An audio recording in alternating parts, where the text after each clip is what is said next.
Good morning, and welcome to the virtual worship service of the Unitarian Universalist Meeting House of Provincetown.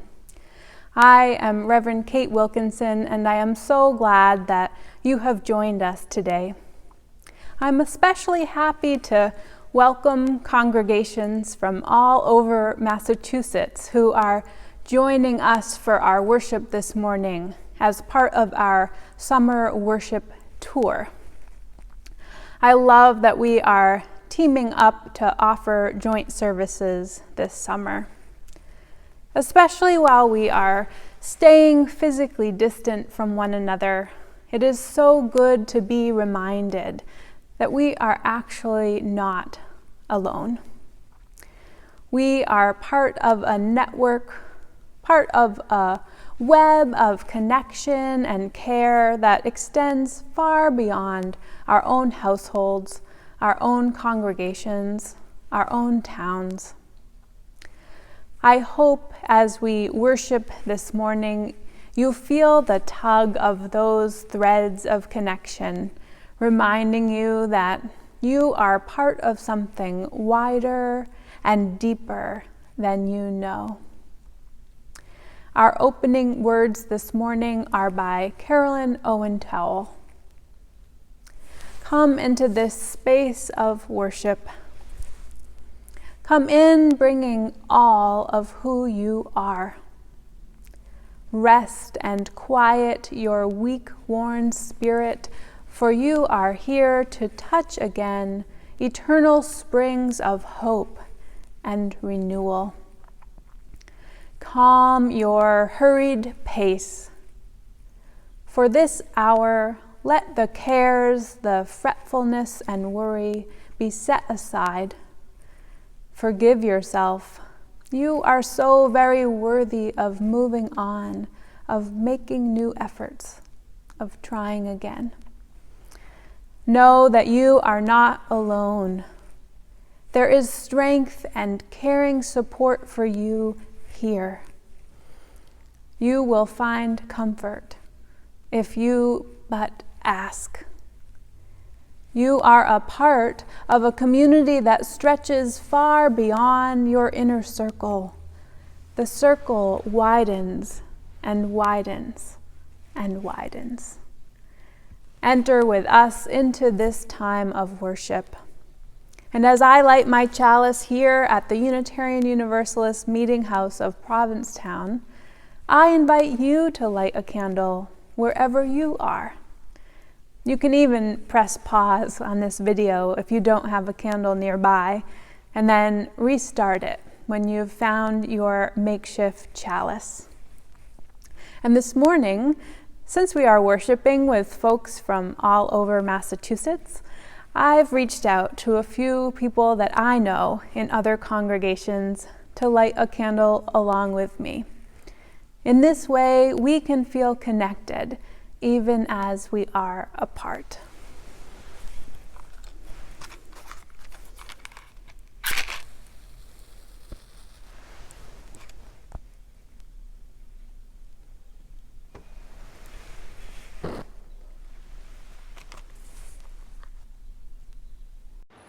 This is Sarah, May, and Sam in Stoneham lighting a candle for the UU Church of Reading. This is Penny Miles lighting a candle in Hingham, Massachusetts for the Cohasset Church.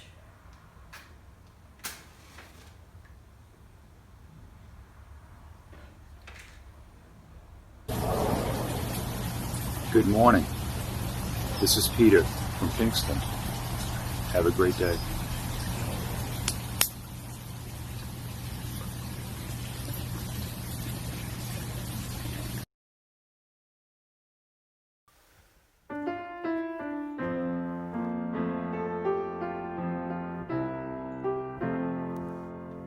Sometimes in our lives we all have pain, we all have sorrow, but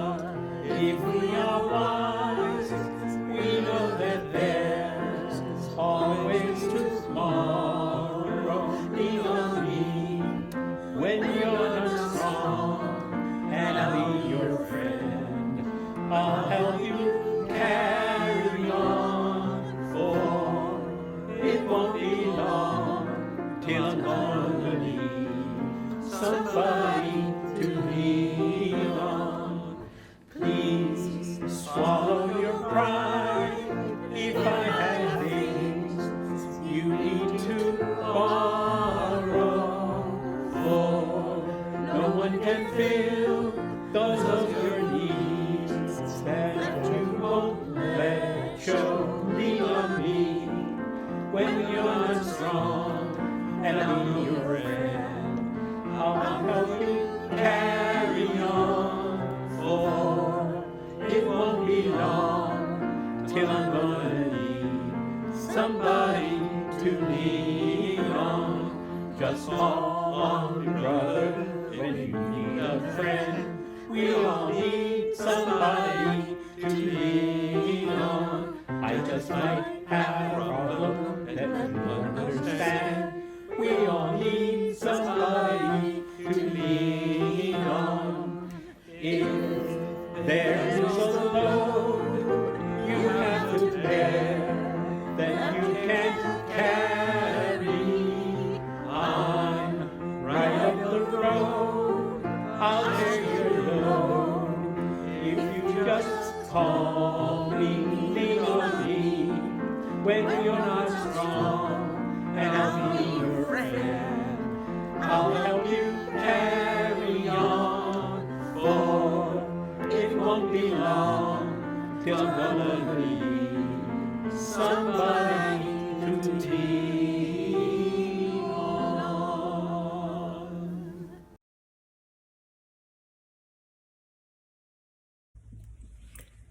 Once upon a time, there was a tiny, little, itty-bitty, very small, tiny little god named Tiny. She lived her life hearing stories of all the big gods, and well, let's face it, she was jealous. She knew she needed to think of some kind of special spark of an idea that would make her existence meaningful. After watching humans for a long time, she hit upon something that just might work. Something to make people think, yeah, that Tiny has really got a good idea going. This was it. This was going to make her famous. Ready? Here it is. You are not alone. She took the form of a very light breeze, and in a voice so quiet each person heard it only in their mind, she said, you are not alone. You are not alone. People loved it. It was perfect because who doesn't want to hear that? Pretty soon, Tiny was comforting people all over with you are not alone. Every evening she took the form of a breeze and whispered it in people's minds. Until one day, she encountered someone who wasn't comforted at all. When Miriam heard Tiny's words in her mind, instead of feeling comforted, she felt agitated. Something was just kind of off about it. She kept saying it to herself over and over again.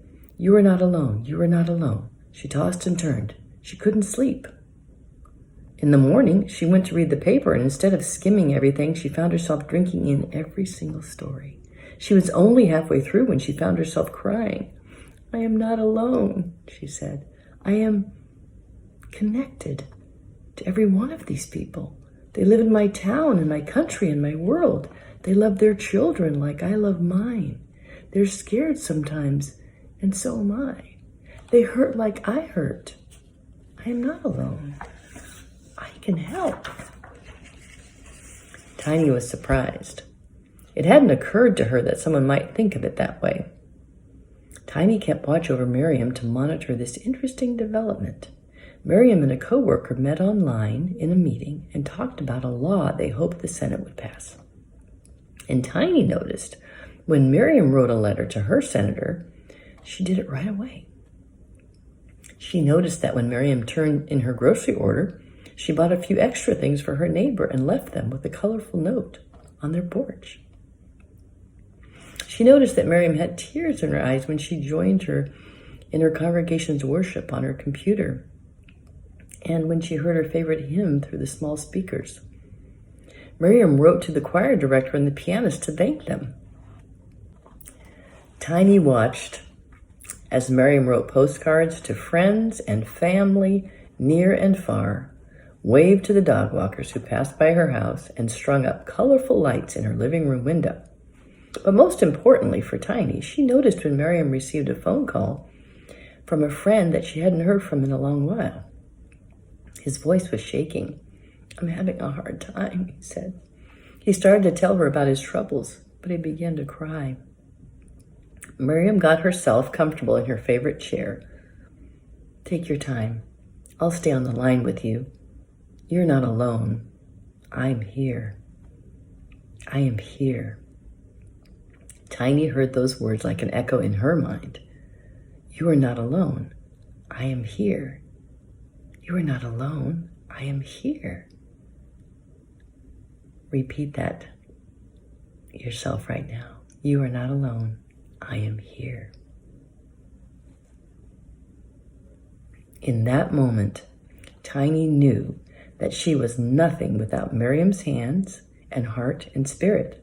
And she knew that what she wanted, what the world needed more than anything, was what Miriam had learned to give. So Tiny went to work. Instead of just spending her evenings spreading the gospel of you are not alone, she spent her night times doing it too, and her mornings and afternoons. Pretty soon she was spending every moment doing it until she became the breeze itself. And that is why there are no paintings of Tiny, no busts or holy books, just a breeze, a low voice, and many, many helping hands, loving hearts, and caring spirits. You can hear the echo if you listen closely. You are not alone. I am here. When water bottles are left in the desert for those who risk their lives to cross it, you are not alone. I am here. At the bedside of a dying man, you are not alone. I am here. In the jailhouse and the sanctuary, you are not alone. I am here. Separate and together, you are not alone. I am here. May it be so. Hi everyone, nice to join you today.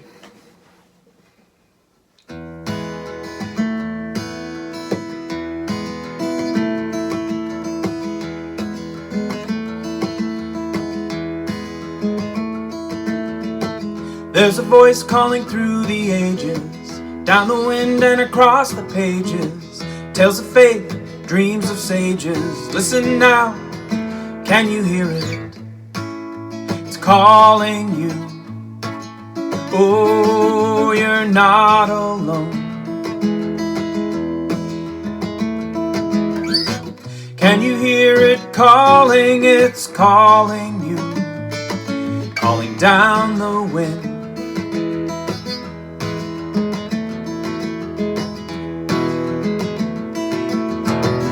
In the hand that sculpts the fountain, and the strength it takes to climb a mountain. It's the drive behind all that you do. You do as you do, and you do it well, and you don't ask why. Oh, you're not alone. Through the trees blows an age-old song that calls to you. It's calling out your name.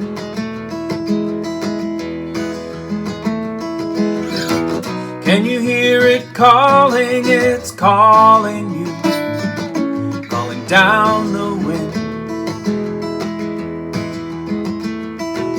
Now you set your sights on a sea of sadness, fill your sails with wind and madness, ride the waves of joy and gladness and rage and woe that call the sailor to his knees. Oh, but he's not alone. For amidst the joy and pain is the earth and sky, and he will sail again. For amidst the joy and pain is the earth and sky, and he will sail again. Can you hear it calling? It's calling you, calling down the wind.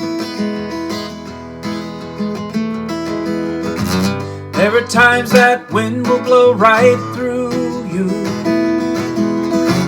leaving you with doubt and despair. Just remember the voice that called you to this world, or it will call you home.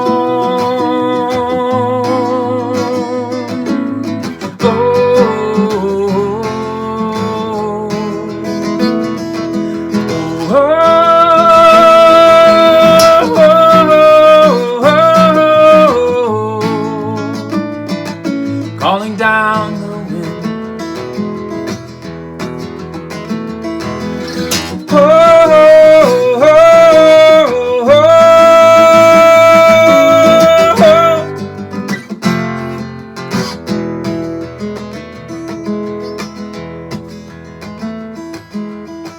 There's a voice calling through the ages, down the wind and across the pages. Tales of faith, dreams of sages. Listen now, can you hear it?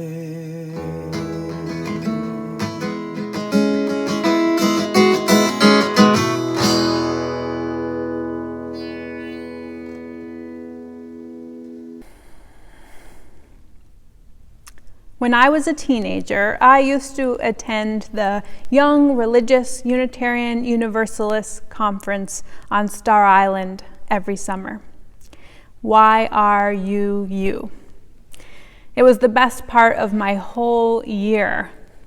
Star Island is a beautiful little island off the coast of New Hampshire, with the historic Oceanic Hotel at its center and little stone cottages dotting the rocky terrain. You may remember that it's pretty hard to be a teenager, right? At this critical point in your life, you are creating each day who you are going to be in the world. And there is a lot of pressure to fit in, to be cool, to be like everyone else. So imagine how amazing it was to find, as if by magic, this gathering of teenagers who didn't think you needed to be like everyone else, who didn't care very much about wearing the right thing or how athletic you were or if you were one of the cool kids. On Star Island, you could just be yourself, your full self. Your gifts were celebrated and your awkwardness overlooked. It wasn't a strange thing to think deeply about the world or to sing or to write poetry. It was okay to have green hair or no hair or to not care about your hair. Everyone was included. And the container for all this love and acceptance and self-exploration was this beautiful island, surrounded by the crashing waves and the most magnificent sunsets.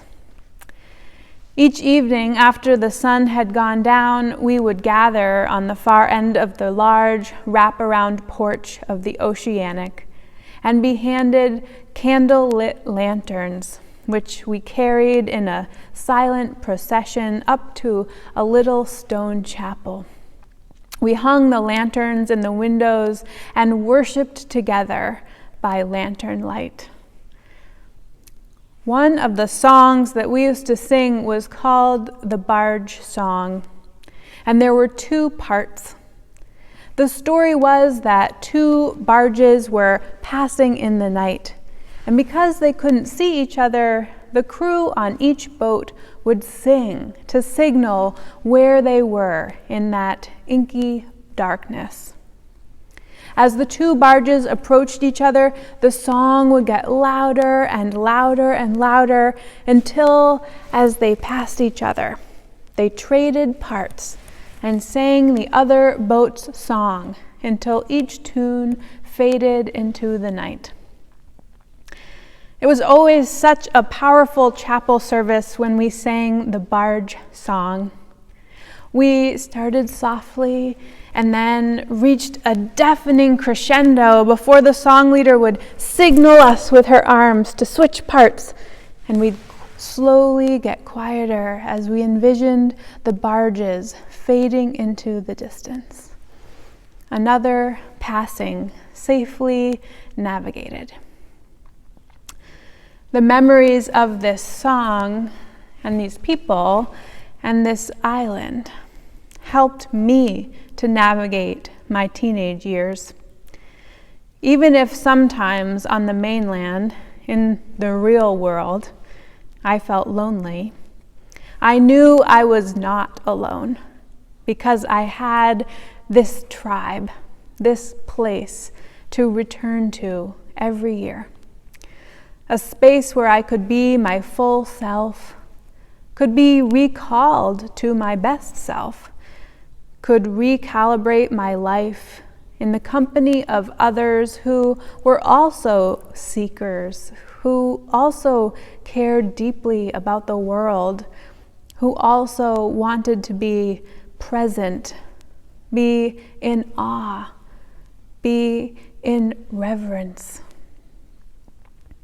Even though I couldn't see this YRUU community for 11 months out of the year, I could sense them coming toward me in the darkness, singing their song into the night, helping me to navigate the world.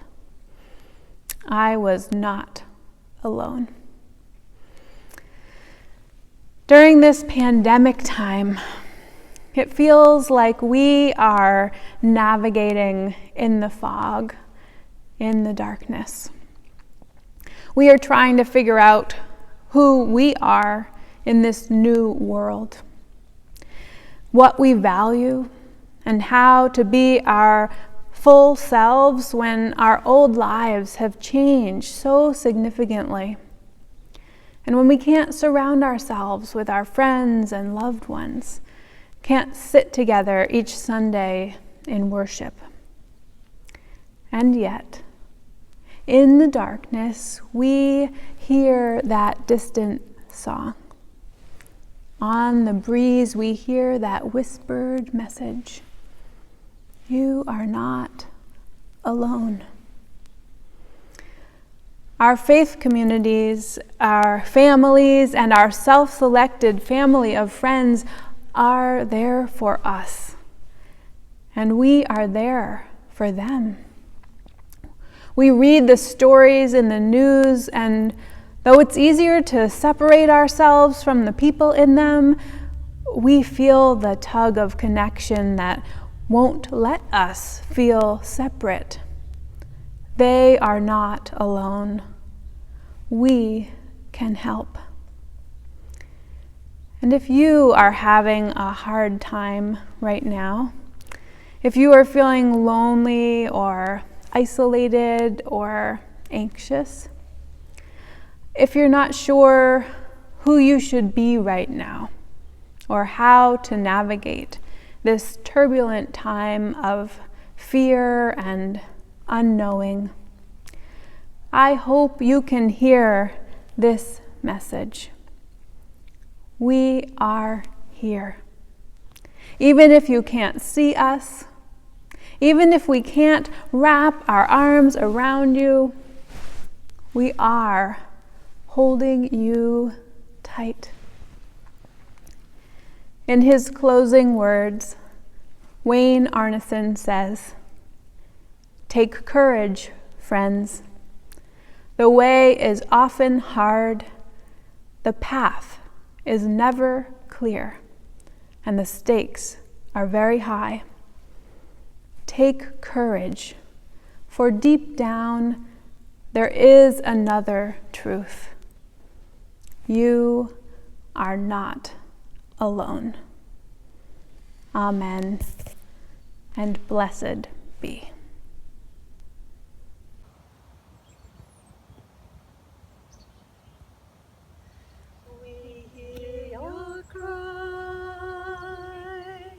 Deep in the night, you're not alone. We'll hold you tight. Deep in our hearts, wrapped around